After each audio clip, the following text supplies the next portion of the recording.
We've been hearing that Africa is rising for several World Economic Fora here in Davos, and we take this important question to a man who should know best. Let me introduce Mr. Tony Elumelu of Harris Holdings, based in Nigeria. Tell me, is Africa rising? What are the risks? We see conflict, but we also see opportunities. Africa is rising, and Africa's time has come. There are opportunities in Africa, and there are also challenges. But you need to understand that Africa is a country of 54. Africa is a continent with 54 countries and close to a billion people. So conflict in one tiny part should not represent conflict across the entire continent. But let's talk about the opportunities in Africa. First, you need to look at the population and the structure, the demography of Africa's population. You have young people in Africa. Over 60% of Africa's population is under the age of 30. 2, income per capita in Africa is rising. 3, the macroeconomic policy environment in Africa is stabilizing. You can predict as an investor. So I see in all of these opportunities, and Africa has infrastructural challenges. So ability to take advantage of the infrastructural deficiency we have on its own presents huge economic opportunities. These infrastructure challenges cut across power, transportation, access to electricity is so poor.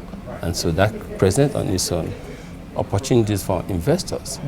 Investors who come to invest in Africa now know, because of the stable macroeconomic policy and improving ease of doing business on the continent, they can plan, they can predict, they can make investments. There's property protection and rights on the continent. So Africa indeed is ready for business now. And I think this is not just about rhetorics again. Right. So we see massive interest and a big presence from China. It's been there for years. We see other locations and other origins of investment, even Israel. And I've heard you speak a lot about Afro-capitalism and about Africans investing in Africa. Can you talk to us a little about that? First is I believe that no one but us will develop Africa. And 2, I believe that foreign investors will be happier to know that they are African investors also. And that is why in our group we invest in Africa. And that is also why I believe in what I call Afro-capitalism. Afro-capitalism is a realization that the private sector has a key role to play in the development of the continent.